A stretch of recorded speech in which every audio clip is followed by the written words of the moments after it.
encore vous parler de JO. Dites-vous que c'est une des dernières fois, hein, quand même. Donc j'ai essayé de revenir aux fondamentaux et puis quand même d'apporter de la nouveauté pour mes nombreux fans qui sont présents aujourd'hui. Et donc, retour sur cette année 2024 et sur ces JO et ce qu'ils ont pu représenter en matière de cybersécurité et comment, en fait, alors qu'il y a quelques mois, on nous promettait ceci, n'est-ce pas? Et ben en fait, ce qui s'est passé, c'était plutôt ça. Et donc, comme on dit, hein, dans ces cas-là, les cascades sont conduites par d'authentiques professionnels, n'essayez pas de les reproduire à la maison. Donc oui, bien sûr, il y a quelques mois, Loïc le rappelait, on se posait des questions sur les jeux. Il y avait un certain nombre de doutes qui étaient émis. Moi, le premier, je dois quelques-uns de mes cheveux blancs aux questions que j'ai pu me poser durant ces derniers mois et ces dernières années. C'était pas du tout acquis. Souvenez-vous, on l'a beaucoup évoqué ici même, hein, la situation géopolitique internationale qui ne s'est guère améliorée depuis d'ailleurs, mais également l'exposition de l'événement lui-même qui faisait que une de nos rares certitudes concernant la tenue de ces jeux, c'était qu'on allait être attaqué, et qu'on allait être attaqué depuis le monde entier. Donc, spoiler alerte, c'est bien ce qu'on a observé, et c'est ce dont on va parler un petit peu aujourd'hui. Donc, je vais vous rappeler le contexte un petit peu dans lequel on s'est préparé à ces jeux, mais également ce qu'on a vu, en tout cas au moins de façon qualitative, et de mon point de vue, 6 mois après avoir discuté avec nos partenaires, avec les services de l'État, avec les membres de mon équipe, comment nous on l'interprète et ce qu'on estime comme étant certaines des clés de ce succès. Donc pour rappel, le dispositif avec le périmètre à défendre et les moyens qu'on a mis en face, c'était plus de 240 applications, 12 000 terminaux environ sur 40 sites, rien que pour les sites de compétition, 7 000 points d'accès réseau et 390 000 km de fibre optique, dont 90% étaient préexistants. Donc ce sont les chiffres d'une ETI, toujours en gardant à l'esprit que on a monté ça en un petit peu plus de 4 ans, à 4 à 5 ans. Donc grosse pression de planning tout au long de l'événement. Pourquoi un tel périmètre? Parce que organiser un événement de l'ampleur des Jeux, c'est reproduire au niveau d'une organisation privée un peu toutes les missions d'un État. On assure des missions de sécurité, on assure des missions de service public, mais également des missions autour de la logistique de l'événement. Souvenez-vous, hein, plus de 15 000 athlètes dont il faut organiser le quotidien, l'alimentation, le logement, le transport, la participation aux compétitions, 200 000 accrédités. Donc des systèmes d'information qui sont vraiment au cœur de l'événement et qui ne doivent pas être vus. Et de ce point de vue-là, c'était assez réussi. Et comment on protège ce patrimoine technologique très considérable? D'abord, un programme de cybersécurité d'un petit peu plus de 4 ans. Donc, plus de 4 ans en partant de zéro. J'ai eu l'occasion de dire, là encore ici même, l'environnement olympique, la culture du CIO et de ses partenaires fait que, à peu près à chaque fois, on redémarre d'une feuille blanche. Donc c'est à la fois une formidable opportunité professionnelle et une grosse source de stress et de pression quand on prépare un tel événement. On s'est appuyé évidemment sur nos 2 partenaires, Eviden et Cisco, qui nous ont accompagnés assez rapidement dans le projet. Donc la notion de partenaire, elle est importante parce qu'un partenaire olympique, c'est une entreprise qui paye pour associer son image à celle des Jeux. Donc c'est pas un simple fournisseur. Et quand on parle de cybersécurité, évidemment, c'est un engagement très fort qu'ont pris ces entreprises de travailler à nos côtés en ayant confiance non seulement dans les produits qu'elle mettait à notre disposition et les personnels qu'elle mettait à notre disposition, mais également dans le programme qu'on menait nous-mêmes. Au cœur de nos opérations olympiques, durant l'été dernier, le Cyber Security Operations Center. C'est là que j'ai passé mon été. Hein. Si vous vous demandez d'où me vient mon bronzage réussi, c'est tout à fait ça. Donc, le Cyber Security Operations Center, il tourne 24 heures sur 24, 7 jours sur 7, pendant quasiment 8 semaines, avec plus d'une centaine d'experts qui se relaient sur une vingtaine de positions, c'est-à-dire une vingtaine de sièges sur lesquels on se relaie. On avait également ce qu'on appelait la Flying Squad. On avait déployé 4 experts de mon équipe qui se rendaient au fur et à mesure des compétitions sur les différents sites pour évaluer juste avant le début des opérations l'état de préparation cyber, régler un certain nombre de problèmes, hein. On connaît tous la tragédie des mots de passe sur des post-it. Bon, c'est un des grands classiques, ou les portes qui sont coincées en position ouverte pour aérer le data center. C'est le genre de choses qu'ils ont fait. Et puis, un écosystème de plus d'une quarantaine d'organisations, donc notamment autour de ce qu'on a appelé à l'époque le Club des RSSI de Paris 2024. Donc, une organisation informelle où on a invité à nos côtés nos grands partenaires, mais également un certain nombre d'acteurs étatiques et de grands partenaires d'infrastructures pour préparer ces jeux ensemble. Et c'est important parce que ce succès, il est largement collectif. Et donc, ce club des RSSI, mais également toutes les organisations qui se sont préparées pour les jeux, notamment la plupart des organisations qui sont représentées ici aujourd'hui même, qui ont écouté nos messages au fil des années et qui se sont un petit peu inspirés de ce qu'on leur avait dit, ont contribué à ce succès. Donc, ce succès, voilà, c'est les chiffres, je les ai déjà partagés plusieurs fois. Donc, 55 milliards d'événements de cybersécurité de logs, hein. Donc c'est pas des attaques, qu'on soit bien d'accord, on est entre professionnels, on sait de quoi on parle. Ce qui est intéressant, c'est de se dire que sur 8 semaines, on a traité 55 milliards d'événements de cybersécurité, ce qui est un volume très correct, avec un SOC qui n'existait pas 1 an et demi auparavant et qui était démantelé quelques semaines plus tard. Ce qui est intéressant aussi, c'est le degré d'automatisation qu'on a mis en place, parce que devant le succès de l'événement, devant la tension qui suscite au niveau international, on ne pouvait pas les traiter. J'ai fait le calcul par curiosité, 55 milliards d'événements de cybersécurité, si vous consacrez 10 secondes à traiter chacun d'entre eux, avec 200 analystes, il vous faut 80 ans pour traiter 8 semaines de log. Et donc, ça a généré 71 000 alertes qui ont entraîné des remédiations automatisées, 2200 tickets nécessitant un traitement humain. Donc, 2200 tickets, c'est mon été, celui de mon équipe. C'est ce qu'on a passé notre temps à traiter. Et surtout, 0 incident affectant les opérations. Alors, ne laissez personne vous dire qu'il ne s'est rien passé cet été. Je pense qu'on est à peu près tous d'accord ici pour savoir que l'été a été très agité, et je vais vous en parler un petit peu plus.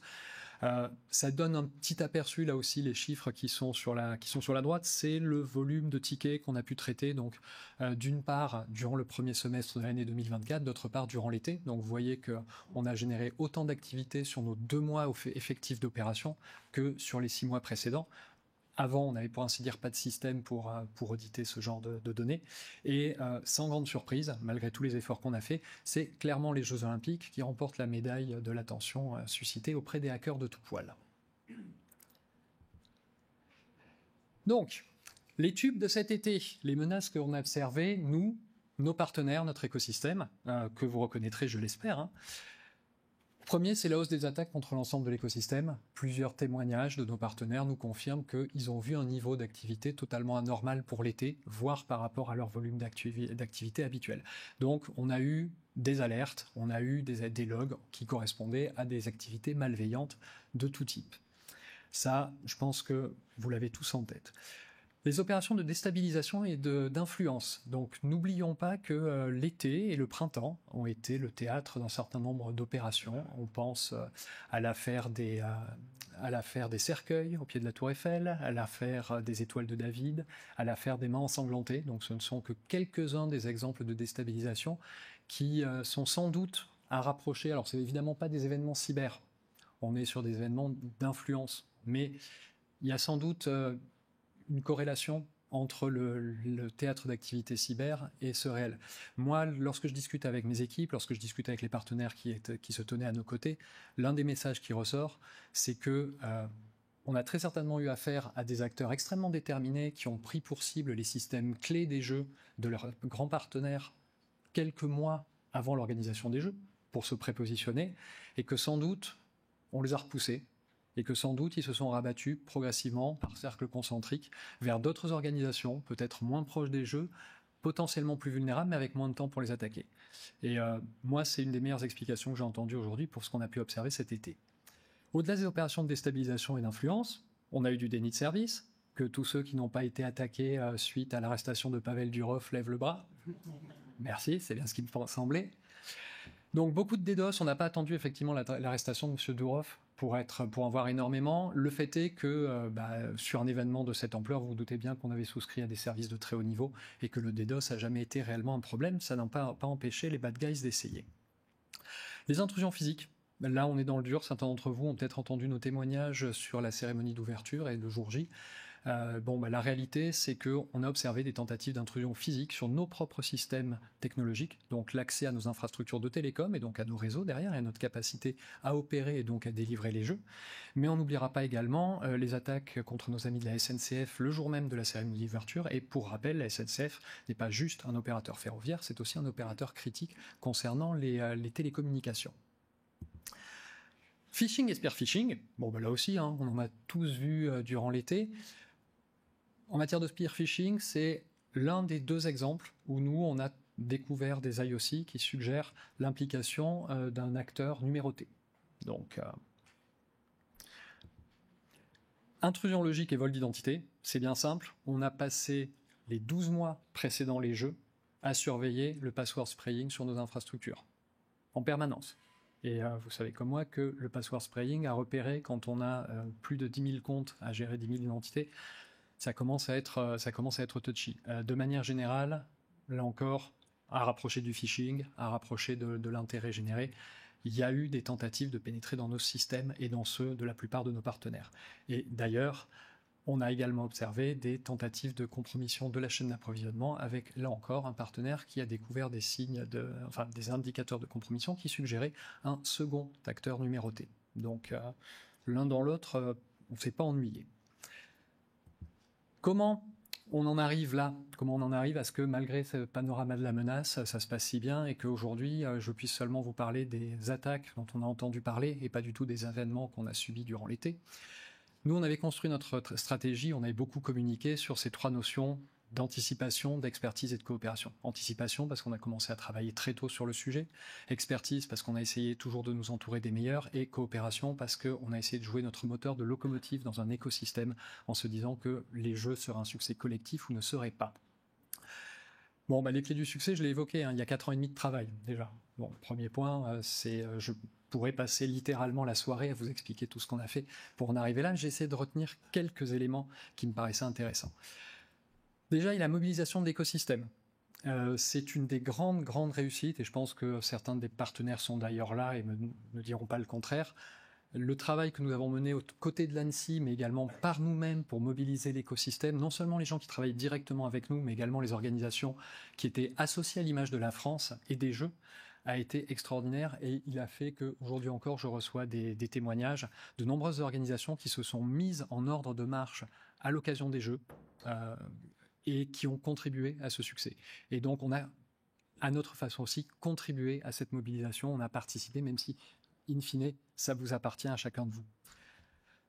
Deuxième axe, c'est le travail sur la sensibilisation. La sensibilisation, c'est le premier sujet que j'ai traité. J'étais resté sur le message que m'avait fait un ancien manager qui était de dire 90% des problèmes de cybersécurité sont liés à l'humain et 90% des budgets de la cybersécurité sont liés à la technologie. Qu'est-ce qu'on fait à propos de ça? Moi, ma préoccupation, c'était que début 2020, quand j'ai rejoint le comité d'organisation juste avant le confinement, j'avais pas d'argent. Donc la sensibilisation, ce qui est bien, c'est que ça coûte pas très cher avec des résultats qui peuvent être spectaculaires. On a passé 4 ans à sensibiliser, à former notre écosystème, nos participants, en gardant à l'esprit qu'on avait de la génération Z, des gens qui étaient dans l'organisation depuis très peu de temps, pas de culture d'entreprise et une croissance de nos effectifs qui doublait tous les ans. Donc de gros challenges pour rester pertinent en termes de sensibilisation. Et moi, j'ai une grande fierté personnelle, c'est que quelques semaines avant les Jeux, on a mené une de nos dernières campagnes de Red Team. Et à un moment donné, on commençait à être mûr. Ça faisait 6 mois qu'on s'entraînait.